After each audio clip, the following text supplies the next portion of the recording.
Hi hello good morning every one. எல்லாருமே எப்படி இருக்கீங்க? நல்லா இருக்கீங்களா?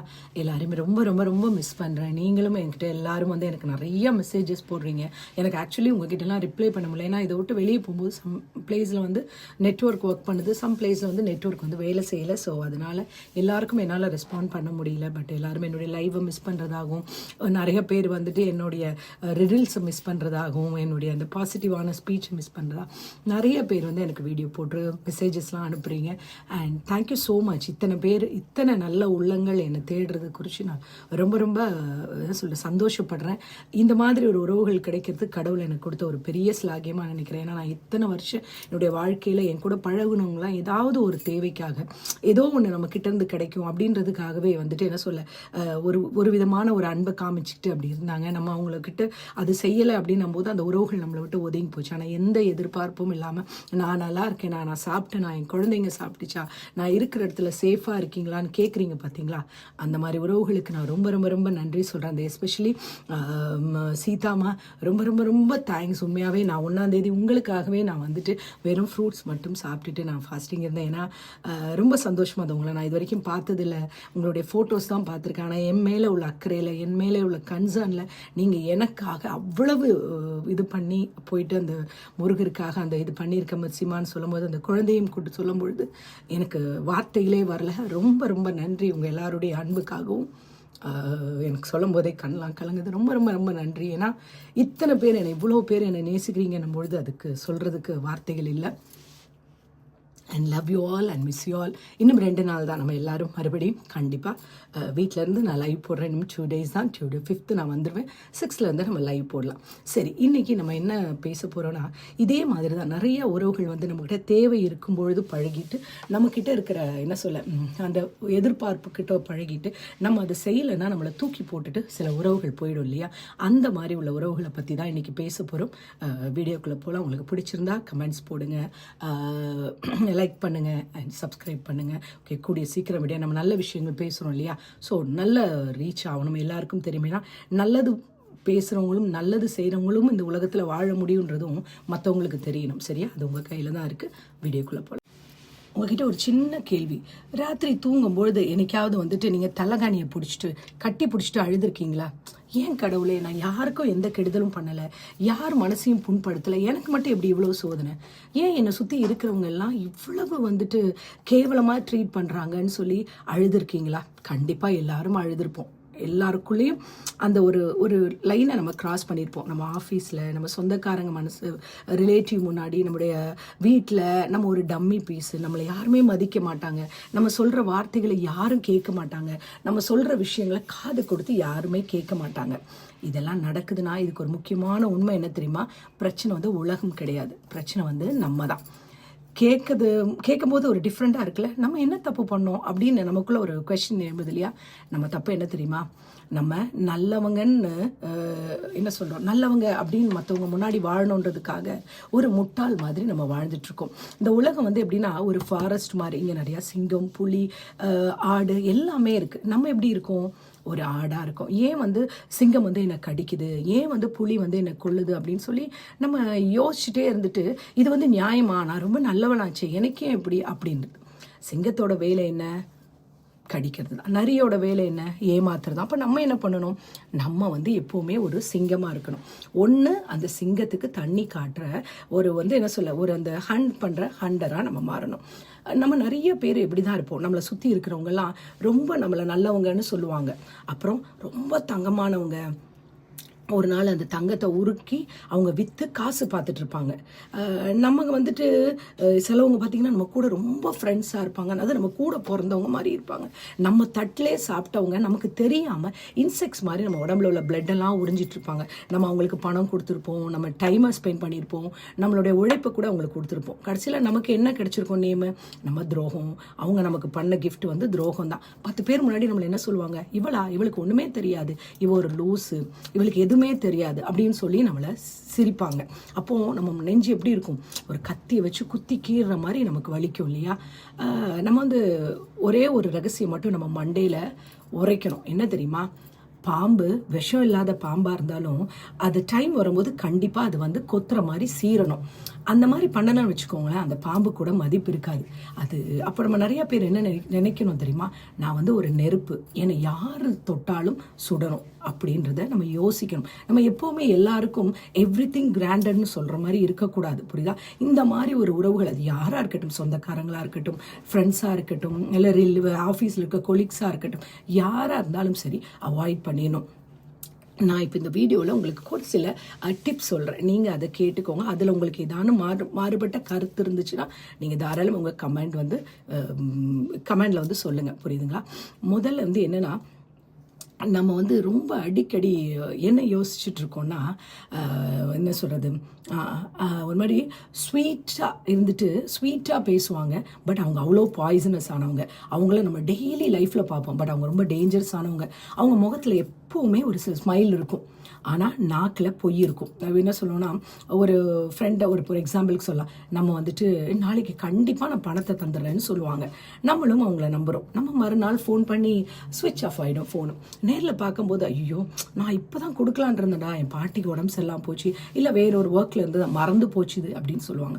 இது ஒரு சின்ன பொய் தான். பட் என்னன்னா, சைக்காலஜியில் நம்ம யோசிச்சோன்னா, அவர் நம்மக்கிட்ட பொய் சொல்லும்பொழுது அவர் மனசில் நம்மளை எப்படி எடை போட்டிருப்பார் தெரியுமா? இவன் ஒரு இளிச்சவாயன், இவன் கிட்ட நம்ம என்ன சொன்னாலும் இவன் நம்புவான், இவனுக்கு மூளை ரொம்ப கம்மி, இவனை ரொம்ப ஈஸியாக ஏமாத்தலாம் அப்படின்ட்டு. இதுதான் நம்மளோட ஆப்போசிட் கேரக்டரோட கால்குலேஷன். நம்ம அந்த பொய்யை நம்பி என்ன சொல்லுவோம், ஓகே பரவாயில்லைங்க, அவர் நம்ம அப்படின்னு சொல்லும் பொழுது அவர் என்ன நம்மளை கால்குலேட் பண்ணியிருக்காரோ அதுக்கு நம்ம ரைட் ஒத்துக்கிறோம். அப்போ அவன் என்ன எழுதிடும், அவன் நினைச்ச இழிச்சு வாய்க்கு நம்ம ஒத்துக்கிறோம். அது உண்மைன்றது என்னன்னா, ஒரு மரியாதை. ஒருத்தர் நம்ம கிட்ட உண்மையை மறைக்கிறாங்கன்னா நம்மளை அவங்க மதிக்கலைன்னு அர்த்தம். நம்மளை ஒரு குழந்தையாகவோ இல்லை நம்மளை ஒரு முட்டாளாகவோ தான் அவங்க பார்க்குறாங்க. இனிமேல் என்ன நடந்ததுன்னா, யார் நம்மக்கிட்ட பொய் சொன்னாலும், அது பொய் சொல்கிறாங்க, அது சின்னதாக இருக்கட்டும் பெருசாக இருக்கட்டும், சும்மா விட்டுறாதீங்க. உடனே அந்த இடத்துல ஒரு அதிர்ச்சியை உண்டாக்குங்க. கத்தி சண்டை போட வேண்டாம், அவங்க கண்ணுக்கு நேருக்கு நேராக பாருங்கள். முகத்தில் எந்த விதமான ஒரு இதுவும் டென்ஷனும் காட்டாமல் அமைதியாக, ஆனால் அவங்க ஆழமாக அவங்கக்கிட்ட கேளுங்க, நீங்கள் சொல்கிறது பொய்ன்னு எனக்கு நல்லா தெரியும், என்கிட்ட விளையாடுறது இதோட நிறுத்திக்கோ, எனக்கு பொய் பிடிக்காது, நீ உன்னால் ஏன் கொடுக்க முடியலையோ அந்த சூழ்நிலையை, இல்லை உன்னால் ஏன் செய்ய முடியலையோ அந்த சூழ்நிலையை மட்டும் சொல்லிடு அப்படின்னு சொல்லி அந்த வாய்ஸில் ஒரு பவரோடு சொல்லுங்கள். முதல்ல அவங்க வந்து என்ன பண்ணுவாங்க, ஷாக் ஆகிடுவாங்க. அதுக்கப்புறம் சொல்லுவாங்க, இல்லை மச்சான் நீ தப்பாக புரிஞ்சுட்ட அப்படின்னு சொல்லுவாங்க. அவங்க அப்படியே அவங்க ரியாக்ட்லாம் டிஃப்ரெண்டாக பண்ணுவாங்க. நீங்கள் பயப்படாதீங்க. அவங்க கோவப்பட்டாங்கன்னா அவங்க திருடன்னு அர்த்தம், அவங்க பணிஞ்சு போயிட்டாங்கன்னா அவங்களுக்கு பயம் வந்துருச்சுன்னு அர்த்தம். இது ரெண்டுமே நமக்கு சக்ஸஸ் தான். இப்படி நம்ம கேட்க ஆரம்பிக்கும் போதே அவங்க நம்மளை சுற்றி இருக்கிற வந்து இவங்க கிட்ட இனிமே ஜாக்கிரதையாக இருக்கணும், இவங்க நம்மளை கண்டுபிடிச்சிருவாங்கன்ட்டு நம்ம கூட இருக்கிற அன்வான்ட் ஃப்ரெண்ட்ஷிப்லாம் கட் ஆகும். அவங்களுக்குள்ள நம்மக்கிட்ட ஒரு பயம் வரும். இன்னொருத்தவங்க எப்படின்னா, இன்னும் சில பேர் எப்படின்னா, நம்ம டைமை வந்து எடுத்துக்கிறவங்க. நம்ம கடவுள் வந்து ஒன்று தான் பண்ணியிருக்காரு, என்ன தெரியுமா? இந்த உலகத்தில் கடவுள் கொடுத்துருக்க ஒரே விஷயம் என்னன்னா, பிச்சைக்காரனுக்கும் பணக்காரனுக்கும் கொடுத்துருக்க ஒரே விஷயம் என்னன்னா நேரம் தான். எல்லாருக்குமே 24 மணி நேரம் தான்.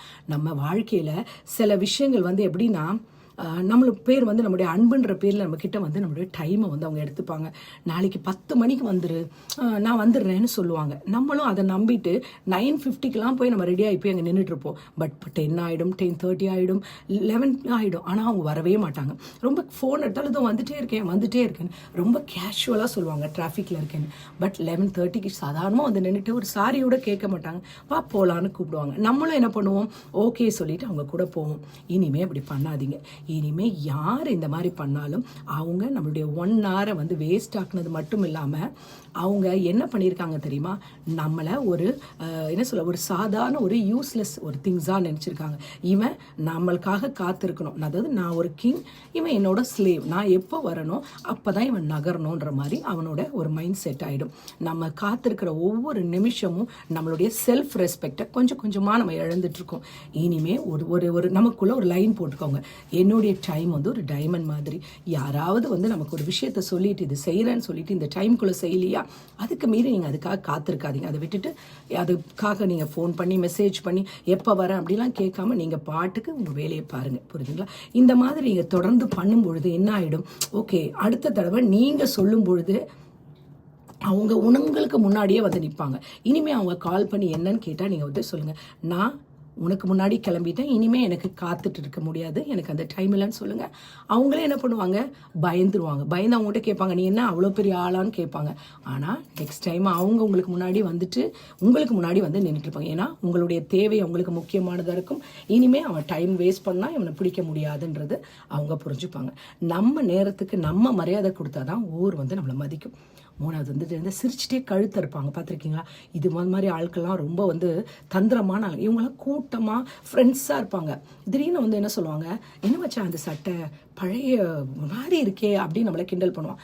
சிலர் என்ன பண்ணுவாங்க, நமக்கு பேச தெரியாமல் இருப்போம், என்னடா இங்கிலீஷே தெரியாதா, இவன் பேசவே மாட்டான்டா அப்படின்னு சொல்லி நம்மளை மட்டப்படுத்துவாங்க. நம்ம உடனே அது ஒரு விளையாட்டாக நினச்சிப்போம். நம்ம உடனே லைட்டாக அப்படி ஒரு மாதிரி ஃபேஸ் இரிட்டேட் பண்ணுற மாதிரி சொன்னால், ஏன் மச்சா கோவப்படுற, சும்மா விளையாட்டுக்கு தானே சொன்னேன், நீ ரொம்ப ஓவராக ரியாக்ட் பண்ணுறேன்னு சொல்லுவாங்க.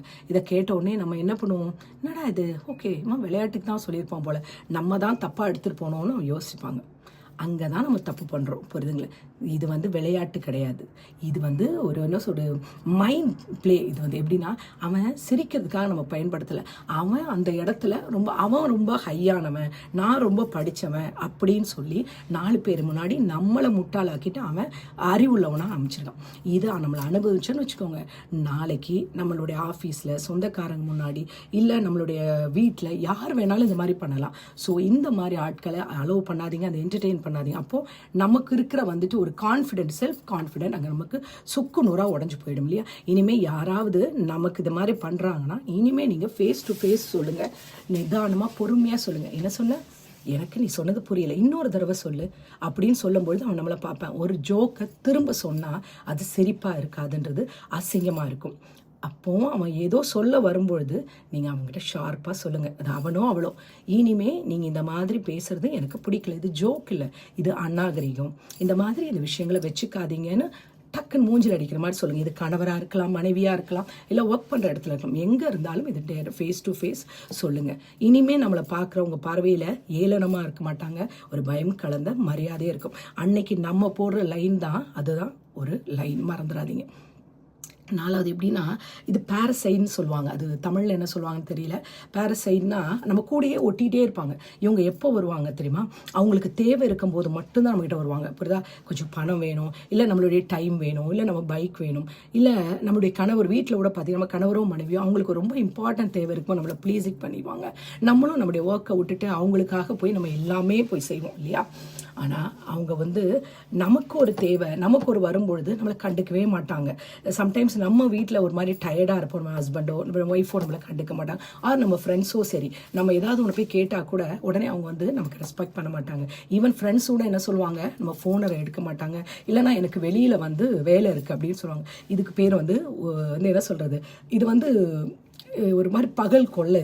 இது வந்து எப்படின்னா ஒன் வே டிராஃபிக் மாதிரி, வண்டி போகும் திருப்பி ரிட்டர்ன் வராது. இது என்ன தெரியுமா, ஓட்ட பானைக்குள்ளே தண்ணி ஊற்றிக்கிட்டே இருப்போம், ஆனால் அது நிரம்பவே நிரம்பாது.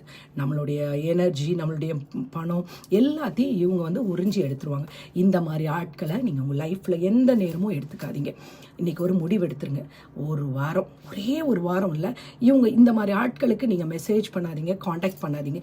இவங்க கிட்ட இருந்து என்ன ரெஸ்பாண்ட் உங்களுக்கு வருதுன்னு பாருங்கள். அப்போ உங்களுக்கு எல்லாருடைய உண்மையான முகமும் கண்டிப்பாக தெரியும். இன்னொன்று என்ன தெரியுமா, நம்மளுடைய மனசாட்சி, இதுதான் முக்கியமான விஷயம். ஏன்னா ஆப்போசிட்டில் இருக்கிறவங்க ஃபீல் பண்ணக்கூடாதுன்னு சொல்லிட்டு நம்ம எஸ் ஆர் நோ, இல்லை என்னால் முடியாதுன்றது நம்ம சொல்ல மாட்டோம். ஆனால் ஒன்றே ஒன்று மட்டும் புரிஞ்சுக்கோங்க, எல்லாத்துக்கும் சரி சொல்கிறவன்றவன் எல்லாருக்கும் முக்கியம் கிடையாது. எல்லா இடத்துலையும் தண்ணி கிடைக்குதுன்ட்டு அதுக்கு மதிப்பு கம்மி, ஆனால் வைரம் கஷ்டப்பட்டு மட்டும்தான் கிடைக்குது, அதனால அதுக்கூட விலை அதிகம். நீங்கள் எல்லாத்துக்கும் சரி சொல்லும் பொழுது உங்களுடைய உழைப்பு, உங்களுடைய டைம் எல்லாமே மலிவாக போயிடுது, புரியுதா? ஒருத்தர் உங்ககிட்ட வந்து கடன் கேட்குறான், உங்ககிட்ட பணம் இல்லை, ஆனால் இல்லைன்னு சொல்லாமல் வருத்தப்படுங்கும் போது அடுத்தவங்களுக்கு யார்ட்டையும் அந்த வாங்கியாவது நம்ம கொடுப்போம் இல்லையா? கடைசியில் நம்ம என்ன பண்ணுவோம், அவனுக்கு எதிராக நம்ம நிற்போம், அவன் ஜாலியாக இருப்பான். இதுக்கு பேர் நல்ல குணம் கிடையாது. இதுக்கு பேர் என்ன தெரியுமா, ஒரு செல்ஃப் ரெஸ்பெக்ட் இல்லாத ஒரு அடிமைத்தனம், புரியுதா? இனிமே ஒரு விஷயம் உங்களுக்கு பிடிக்கலன்னா, உங்களால் முடியலையா, முகத்துக்கு நேராக மன்னிச்சிடுங்க, என்னால் இது செய்ய முடியலன்னு சொல்ல பழகுங்க. அவங்க கோபப்படட்டும், நீங்கள் உங்கள் நிம்மதியை அடகு வச்சு அவங்க முகத்துக்கு சிரிப்பு வரவழைக்கணும்னு நினச்சிங்கன்னு வச்சுக்கோங்க, அப்புறம் உங்கள் முகத்தில் உள்ள நிம்மதியை நீங்கள் எழுந்துருவீங்க. நீங்கள் நோ சொல்ல ஆரம்பிக்கும் போது தான் உங்களுடைய எஸ்ஸுக்கு இந்த உலகம் வந்து மரியாதை கொடுக்கும். ஆறாவது முக்கியமான விஷயம் என்னென்னா வேலி தாண்டுற ஓணானுங்க. இந்த ஓணான்றது எப்படின்னா இதை வந்து லைஃப்பில் ரொம்ப முக்கியமான இம்பார்ட்டண்டான விஷயம், சரிங்களா? இது நீங்கள் லைஃப்பில் கண்டிப்பாக வச்சுக்கோங்க. எல்லாத்துக்கும் ஒரு லிமிட் லைன் வச்சுக்கோங்க. அந்த லைனில் தாண்டி நம்ம வெளியே போகக்கூடாது, அந்த லைனை தாண்டி ஒருத்தங்க உள்ளே வரவும் கூடாது. இது நீங்கள் எப்போவுமே வச்சுக்கணும். உங்களுடைய லைனில் லைஃப்பில் கண்டிப்பாக இருக்கணும். உங்களுக்கும் சில எல்லைகள் இருக்கணும். யாராவது நம்மக்கிட்ட வந்து நம்முடைய பர்சனல் லைஃப்பை பற்றி, இல்லை நம்மளுடைய ஃபேமிலியை பற்றி இல்லாமல், இல்லை யாராவது வந்து நைட்டு ஒரு 10 o'clock மேலே, இல்லை யாராவது நம்மக்கிட்ட சவுண்ட் ரைஸ் பண்ணி பேசுகிறாங்களா, அவங்க கிட்ட எல்லாம் நோ சொல்லிடுங்க. அவனுக்கு தெரியும் நீங்கள் இந்த மாதிரி விஷயங்களுக்கெல்லாம் உங்களுக்கு பிடிக்காதுன்ட்டு. ஆனாலும் வேணுக்குனே வந்து நம்மளுடைய ஃபேமிலியோட இன்டெப்த்தாக ஆரம்பிப்பாங்க, இல்லை நம்முடைய சேலரி விஷயம் கேட்பாங்க. அதுக்கப்புறம் வந்துட்டு அவன் வந்து இது மாதிரி விஷயங்கள் நம்மகிட்ட கேட்பான். நம்ம சாரின்னு சொல்லுவான், திரும்பவும் அதே தான் வந்து பேசுவான். ஆனால் கவனமாக இருங்க, இது வந்து சாதாரண மறதி இல்லை. அவன் நம்மளை வந்து டெஸ்ட் பண்ணி பண்ணுறான். இவன் எந்த அளவுக்கு இவன் குனிமா பார்க்கலாம், எவ்வளவு நேரம் இவன் முதுகில் கல்ல வைக்கலான்னு சொல்லிட்டு இன்னும் இவனை எவ்வளவு அவமானப்படுத்தலான்னு செக் பண்ணுறான். இனிமே உங்களுக்கு ஒரு லிமிட் லைன் வச்சுக்கிட்டு யார் வந்தாலும் சரி அந்த லிமிட்டை தாண்டி உங்களுடைய விஷயங்கள் நீங்கள் சொல்லாதீங்க, புரியுதுங்களா? நீங்கள் உங்கள் மரியாதை காற்றுல பறக்க விட்டுறாதீங்க. நாளைக்கு உங்கள் வீட்டுக்குள்ளேயே வந்து நின்றுட்டு உங்கள் ஹாலில் உட்காந்துக்கிட்டு உங்களையே அதிகாரம் பண்ணுவான், சரியா? ஒரு சட்டம் போடுங்க, ஒரு எச்சரிக்கை ஒரே ஒரு முறை தான். முதல் தடவை ஒருத்தவங்க தப்பாக கேட்குறாங்களா, ஃபேஸ் டு ஃபேஸ் இதை நான் லைக் பண்ணல, இனிமேல் இது நடக்கக்கூடாதுன்னு சொல்லிடுங்க. 2வது முறை அதே தப்பை பண்ணானா விளக்கமே கேட்காதீங்க, நோ எக்ஸ்பிளனேஷன், ஜஸ்ட் அவனை விட்டுட்டு இக்னோர் பண்ணிட்டு போயிட்டே இருங்க. இப்போ நான் சொன்ன விஷயங்கள் எல்லாம் உங்களுக்கு புரியுது இல்லையா? உங்களுக்கு பிடிச்சவங்க இந்த கருத்துக்களை ஏற்றுக்கோங்க. இந்த நாள் உங்களுக்கு இனிய நாளாக இருக்கணும் கடவுளை வேண்டிக்கிறேன். எப்பவும் சரி உங்களுடைய லிமிட், உங்களுடைய லைஃப்பை விட்டு, உங்களுடைய லைனை விட்டு நீங்கள் தாண்டாமல் இருங்க. உங்கள் லைஃப் எப்போவுமே சந்தோஷமாக இருக்கும். யாருக்கும் நிறையா தேவைகள் இருக்கும், நிறைய விஷயங்கள் இருக்கும். யாரும் எதுக்கும் கவலைப்படாமல் நம்பிக்கையோடு உங்கள் டேவை ஸ்டார்ட் பண்ணுங்கள். சொன்ன வீடியோவில் உள்ள கருத்துக்கள் எல்லாம் கேட்டுக்கிட்டீங்களா? கண்டிப்பாக இதை அப்படியே கீப்பப் பண்ணுங்கள். இந்த நாள் உங்களுக்கு இனிய நாளாக இருக்குது நம்ம கடவுளை வேண்டிக்கிறேன். மறக்காமல் 6ஆம் தேதி நம்ம எல்லாரும் லைவில் மீட் பண்ணலாம். என்னை மிஸ் பண்ண எல்லா உள்ளங்களுக்கும் ரொம்ப ரொம்ப நன்றி. Take care, bye, love you all.